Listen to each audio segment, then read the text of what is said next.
What are you doing here so late? Oh, trying to make up for being MIA for a few hours. So, you didn't even notice, did you? Well, you know, I missed you earlier. What happened? Oh, no, it's pretty embarrassing. Why don't you let me be the judge of that? Well, I got locked in the evidence room. How'd that happen?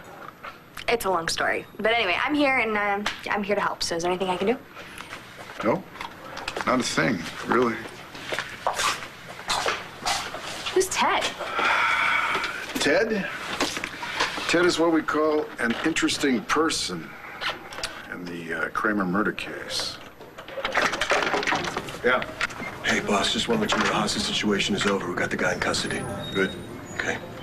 I'm gonna leave you two talk. No, it's all right. I'm just gonna file my report and get out of here if that's okay with you. Okay.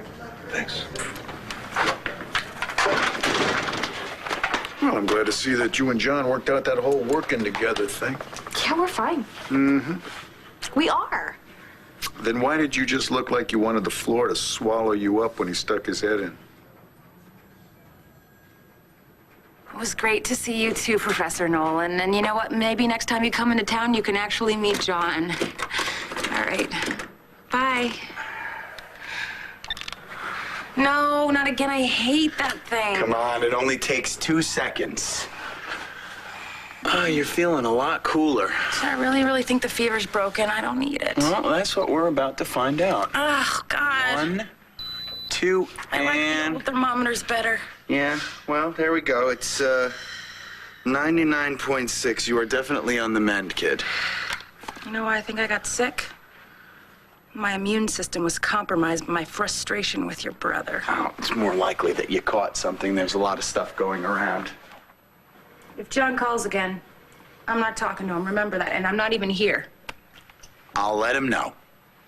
Meeting Professor Nolan was a really big deal to me. I told him that, and he didn't even bother to call. Why don't you not think about that stuff right now and try and get some rest? Can't rest. I'm all wound up, you know, so maybe distract me.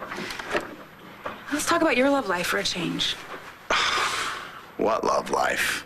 Don't play dumb. Tell me what's going on between you and Marcy.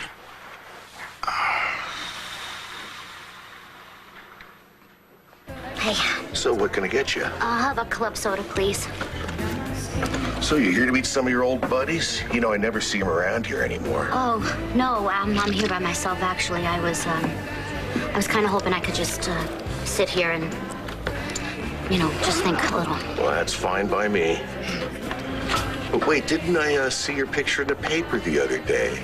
Oh. Yeah, that's right. It's the book signing. Yeah. You're the author of that new mystery novel, right? Yeah, that's me, guilty as charged. Yeah, what's the name of it? The Killing Club. The Killing Club, right. So what's it about? You know, people dying, that kind of thing.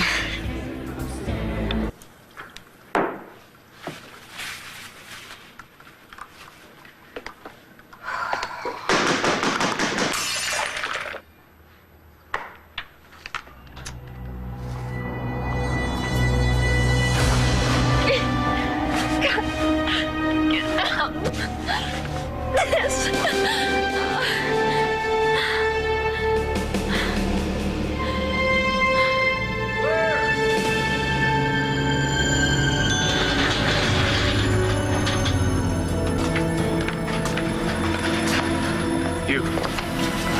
What? Where's my wife?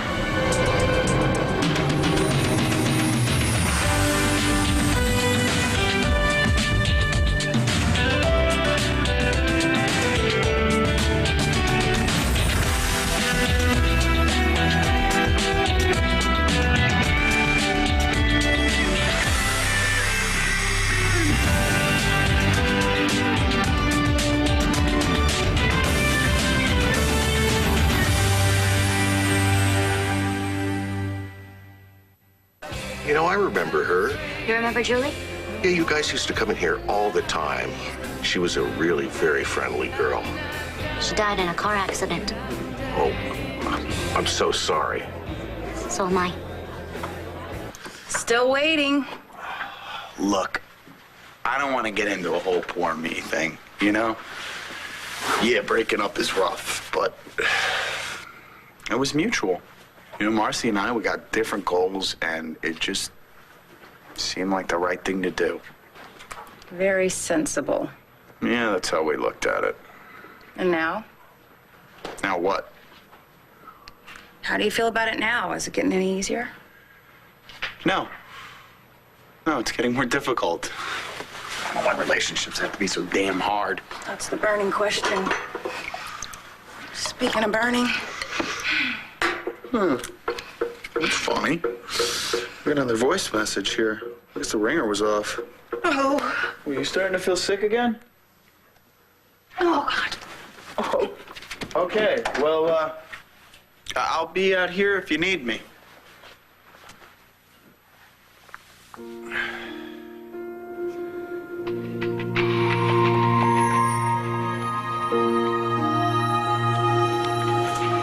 John and I, What? we're friends. I mean, he's with Evangeline. I'm fine with that. Oh, good. Glad to hear. Yeah, I mean, even when we were locked in the evidence room together, it was just Wait. strictly friendship. Okay. John was there too? Didn't I mention that before? I don't think you did. Right. Well, anyway, Roxy was the one who locked us in there. She was. Yeah. She thinks that I'm still in love with John, and no matter what I say to her, it's just... Never mind. You know, this is my problem. I'm gonna go do my work and let you get back to yours and stuff. Natalie, it's late. Go home. No, I gotta make up for last time. No arguments. See ya.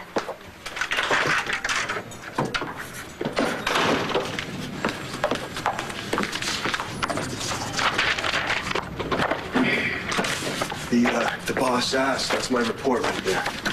You know, it's crazy. I mean, I keep thinking I've got this file system thoroughly organized, and every time I turn around, there's more files. Hey, look, I only got a minute. But I want to apologize about what happened before. You know, with all the computers around here, you would really think that there'd be less Natalie, paperwork. look at me. I'm talking about what happened in the evidence room. Who are you? Where's my wife? Let go of me! Listen, Cornell. Asa Buchanan sent me here. He said my wife was here. Now you take me to her. Perhaps you could come back.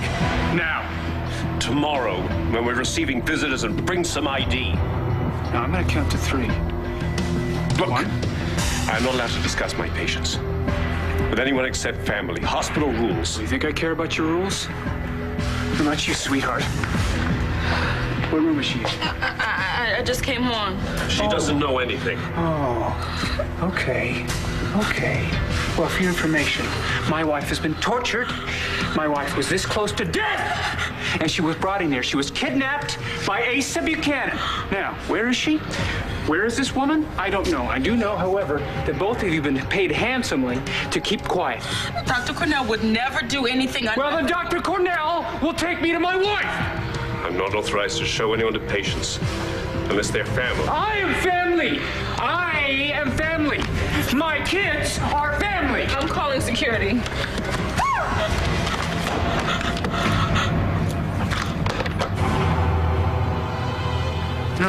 No one's gonna call security just now. What's going to happen is you're gonna tell me where my wife is, or I'm gonna kill you.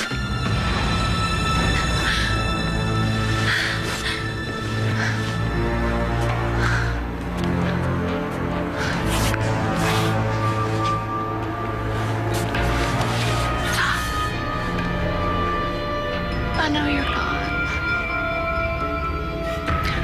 But we still got our kid. And they need me. You can't keep me from my kids, you son of a bitch! You can't keep me from my babies!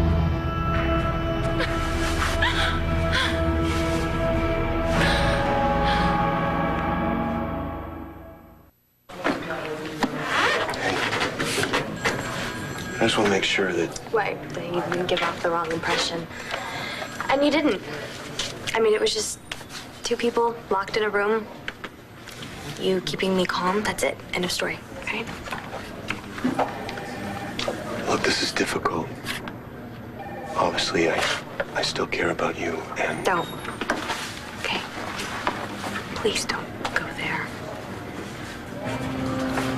You're not available. You know what? Neither am I. Not really. I mean, you saw what happened to me when I found that bag that belonged to Christian, or whoever he is.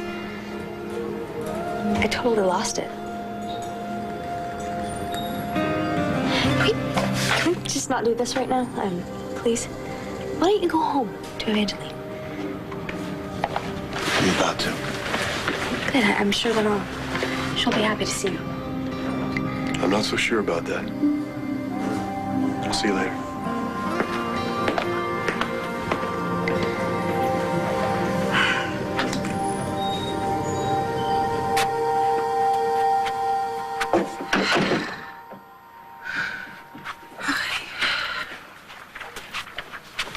Hey, you okay? Okay would be too strong a word, but I'm fairly sure I'll live, so I thank you, but you don't have to stay. Nah, that's fine. I don't mind hanging out. Michael, the truth is, I kind of just want to sleep, you know? So if I start to feel bad again, I do have a phone. Okay. No, yeah, no, all right. I did just get a message from Marcy. Go then. Go, please. Yeah. I'll be fine. All right. Well, listen, just make sure that you keep taking in clear fluids and take some more aspirin in about 4 hours. I'll check on you in the morning, okay? Okay, I'm sure I'll be my old self by then. Yeah, and listen, if my brother doesn't have a very good excuse for not showing up, you give him hell. Hell would be too good. Take care, kid. Thanks for everything.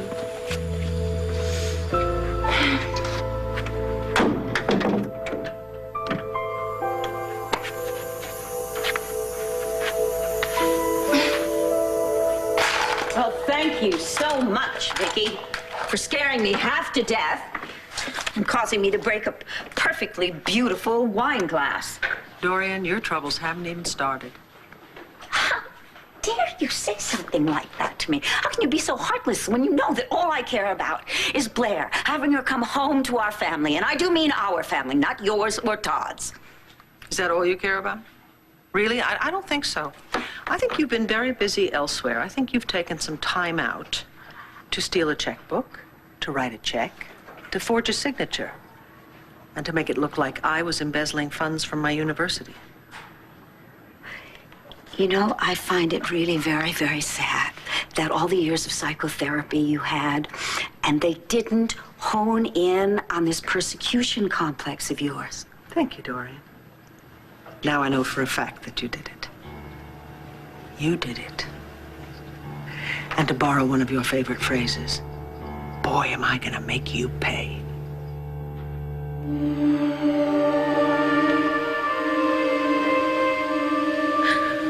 I'm so sorry I ever doubted you, Doc. I'm so sorry I couldn't get to you. I'm so sorry.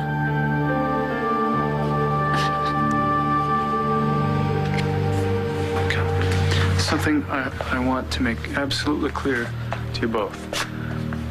I'm not going to be too late this time to save Blair. I'm sure we can deal with this calmly and rationally. I've never been more rational in my life. So maybe then you could put the gun down. I'm sure if we call the police, we can straighten this whole thing out. Police? Okay, yeah. Let's call the police. Yes, let's call the police. Let's call the commissioner. I know his direct line. Buchanan? It's very good, Doc. Make the call. It's 555-0172.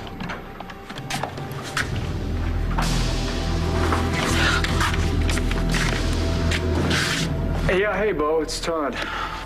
What's up? Well, I'm gonna make this short and sweet. I'm at the Wingdale Clinic. This is a hospital off the 180, exit 221. I have a gun, and I'm pointing it at a doctor and a nurse. And they have Blair here, but they refuse to take me to her. So if I were you, I'd get over here as quickly as possible before I kill them both. Manning? Damn it, don't do anything. Don't move.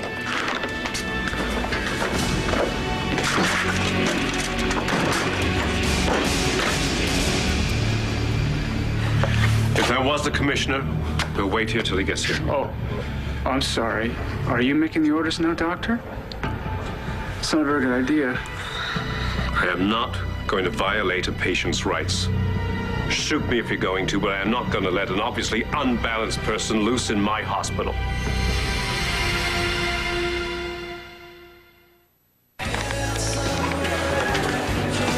Come on, pick up. No, don't go to voicemail, Michael. Pick up. I thought I'd just show up instead.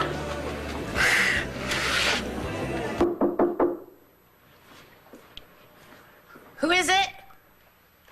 It's me. Oh. Well, you can't come in. I'm sick and, it may be catching.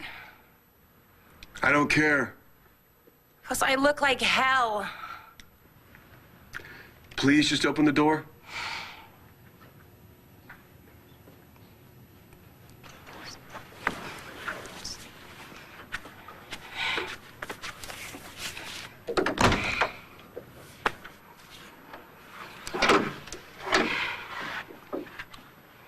You look pretty good to me. I've been sick all night, and it's a stomach bug, a stomach bug, and it's not fun. I know. Michael didn't try to operate, did he? No, he took my temperature, and he reassured me. I'm glad he was here. Why weren't you at dinner? It was stupid. I got stuck in a room at the police station. What? Stuck in a room? Yeah, one of the evidence rooms. That's crazy. Were you by yourself? No. Natalie, too.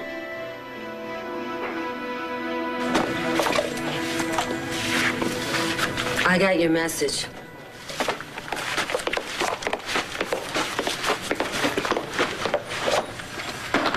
It was very loud. I had to turn down my answering machine. I'm not talking to you. Be that way. I just came here to apologize.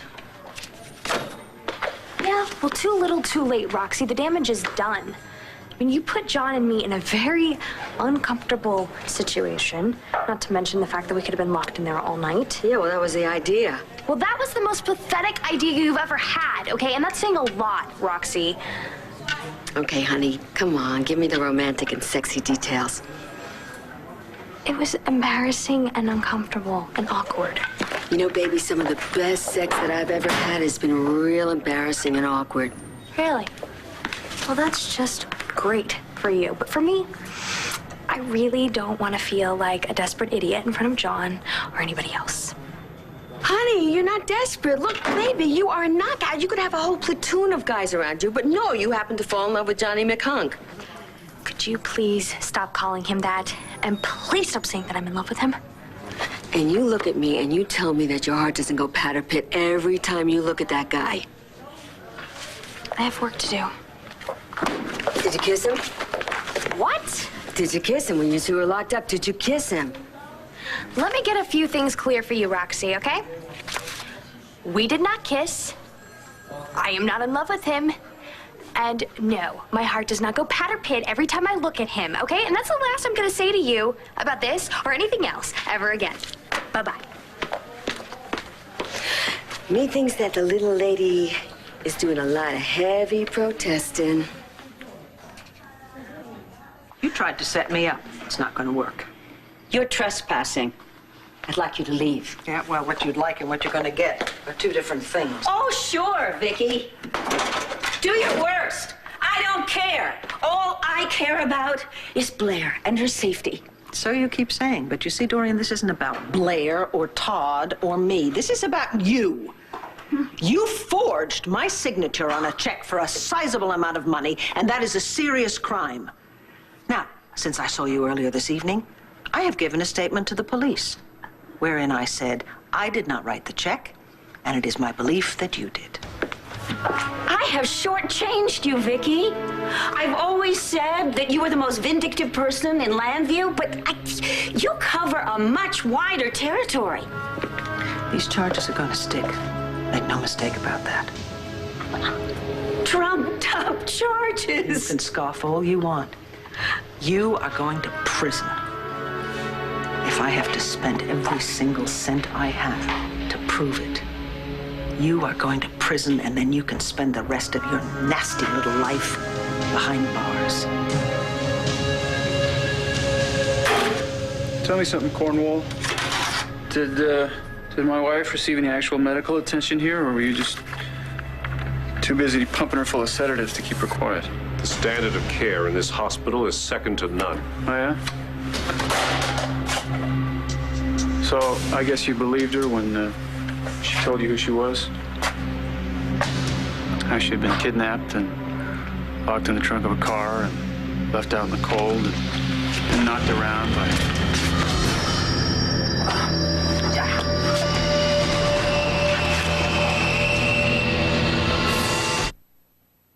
So let me just get this straight.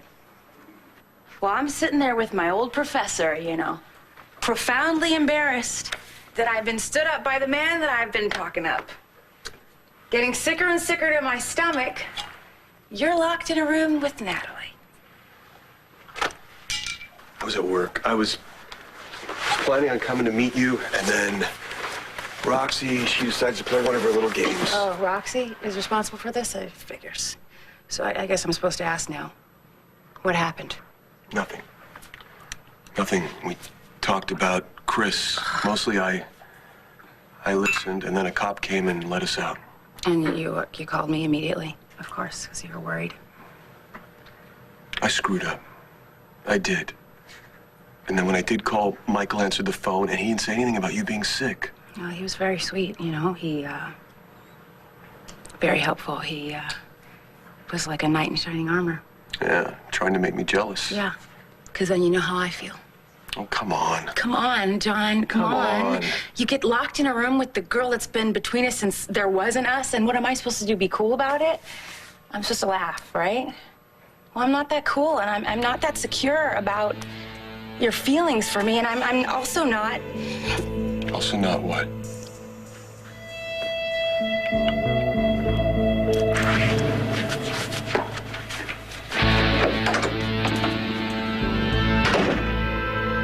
So sue me, I'm a rotten person. I tried to make something happen for you, and you should never speak to me again. I'm considering that. Well, maybe you should consider being honest with yourself, huh? Here we go. Why don't you just admit it? You're not over John. Every time he looks at you, he wants to undress you. Keep your voice down. Honey, you know it's true. He's got the major hots for you, and nothing's gonna change that. Really? Really? And how do you know this, Roxanne? I mean, did John tell you that he has the hots for me? No. And did I tell you that I'm still not over John? No. You just get kicks out of meddling in my business. Well, you know, I wouldn't have to meddle if you didn't have your foot in the sand. It's head in the sand. And do you have any idea what you've done? John missed an important date with his girlfriend, and now it's ruined. Oh, poor little Evangeline, all by her little self. Oh, I'm gonna cry. Okay. You don't care about that, I get that. But how about me? I've been working here for all of a minute and a half when I get locked in the evidence room with the chief of detectives, for God's sake. I mean, that looks really great. AKA the love of your life. No. The love of my life was my husband, Christian, and I am still grieving him. Honey, you could grieve till you're green in the face. You're gonna turn into an old prune and nobody's gonna want you. Thanks. Thanks for the comforting words. You know, baby, I'm not trying to comfort you. I'm trying to slap a little sense into you. And if I wasn't so polite, I would slap you, you know, like Cher did to that guy in the movie. What's that guy, that actor's name? Oh, my God. I give up. Is that actor's name? That's gonna drive me nuts all night long. No, I give up on trying to reason with you. Well, I give up trying to slap some sense into you so we're even Steven. Not exactly. Honey, you want me to go to the commission, tell him that I was responsible for locking you up in the evidence room so he doesn't fire you, little tush? Would that make you feel better? In a word? No. Because you'll probably screw that up, like you usually do, and make things a lot worse. Plus, that Beau, he's got a lot more important things to worry about than me right now. He ran out of here earlier like there was something big going down. Yeah, good work, Keating. Just to be on the safe side, you better go and check on our patient. Right. Hey, what happened? Who are you? Buchanan, LPD. Commissioner, I'm glad you're here. You want to explain this? This guy burst in, he became aggressive, became violent. Mr. Keating subdued him. This what you call subduing? Guy had this piece here aimed right at the doc. I figured I had to do something before he capped him. You did the right thing. The nurse and I were in danger.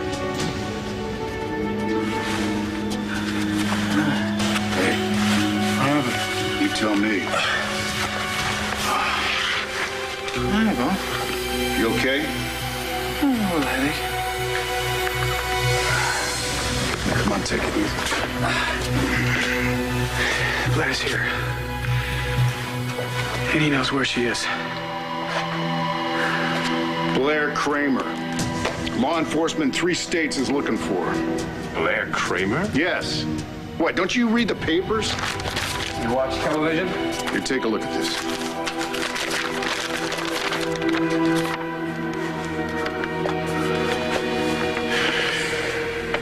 Now, you know where she is. You're gonna take me to her. Where's that nurse? Did you send her to Blair?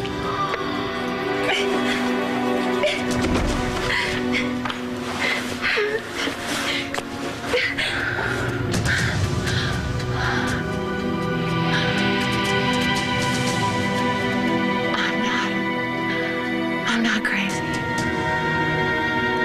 Please believe me.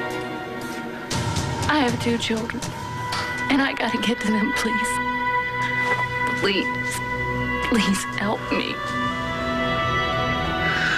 Please. I'm sorry that it took me so long to get here. No, I'm glad you're here now. Boy, this place, it really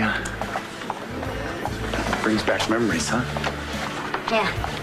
You know, I thought coming here where Julie and the Love Crew used to hang out, it would help give me closure. I hate that word, closure. You know, what does it mean anyway, really? I mean, how can someone have closure when someone dies so young and so needlessly? You know, Michael, I think I'm partly to blame. What are you talking about, Marcy? Julie's car spun out of control and Hudson died in a fire. I don't see how that has anything to do with you. I want you to read something. It's here. Read it. Are you okay? False alarm. Okay. All right, then we should lie down. Good idea. Okay. Come on over here. Okay. Get your blanket. Thank you. Okay, yeah. That's a good idea. There you go. Thank you. Hey, look, I want you to know I do feel horrible about missing dinner tonight. Good. Professor Nolan is a tough nut to crack, you know. If you ever do get to meet him, you're gonna have to work really hard to make a good impression. Well, you know, be sure to wear clean matching socks that night. Show him just what kind of man of substance I really am. Sure. And I've been thinking I should get a stomach bug. What? Well, I could use some rest myself. I mean, you said you were contagious, right? No. You are taking a chance here. So worth it.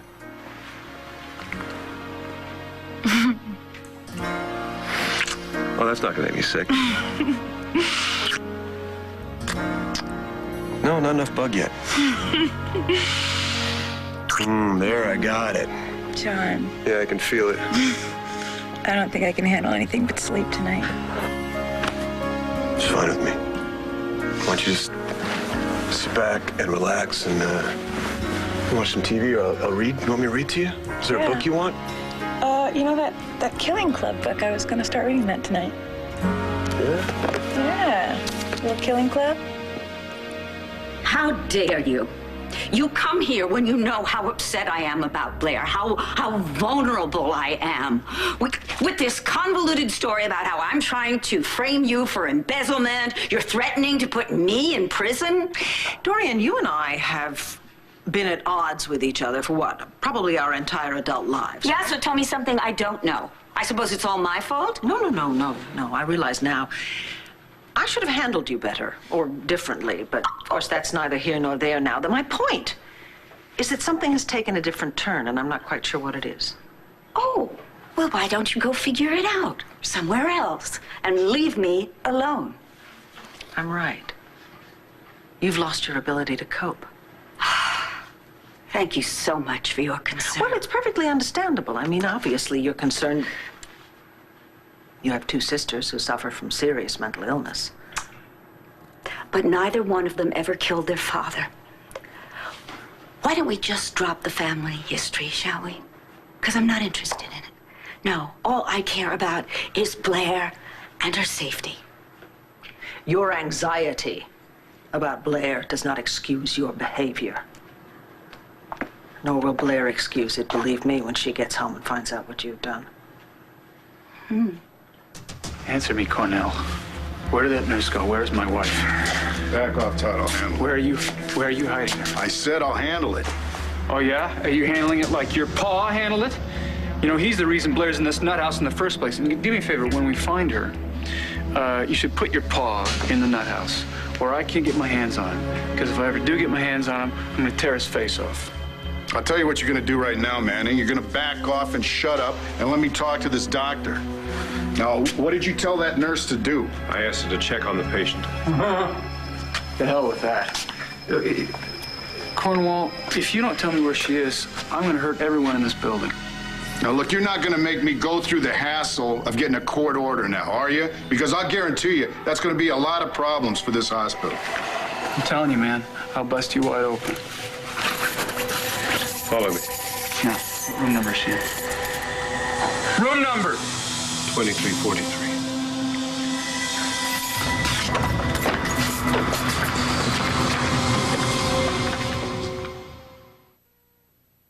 So when I first saw the sky, I didn't think fire. I thought, wow, Ben's really outdone himself this year. He was always a believer. We were already in the 5th grade when he socked Garth McBride for saying there was no such thing as Santa Claus. You want me to keep going? Definitely. I think we're about to get to the first murder. All right. Now Ben played Santa for the Rotarians in a plastic igloo in the Appleton Mall.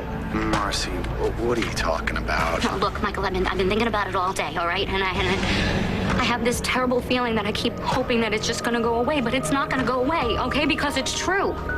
Julie died just like a character in my book, and so did Hudson. Blair is going to come home. I know it in my heart. Yes, I believe she is.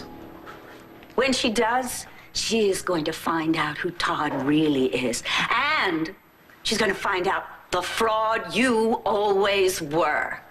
And then she will once again be part of our family. Do you hear me? Our family. Not yours and Todd's, ours. She will never be part of yours. Dorian, I'm amazed that you have so completely miscalculated the risks. I guess I shouldn't really be surprised given your track record. Oh, I see. My track record and what risks? Well, you talk about your family. All you care about is your family. Everything is for your family. And you're going to lose them all. Wishful, delusional thinking on your part. No, Dorian. You are going to prison. There is no question about it. You're going to prison because I'm going to prove that you forged my signature. And when you do, Dorian, you will be left without all the things that matter to you.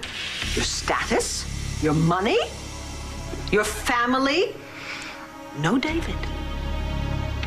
Now, when all those things have been taken away from you, Dorian, is it really going to have been worth it?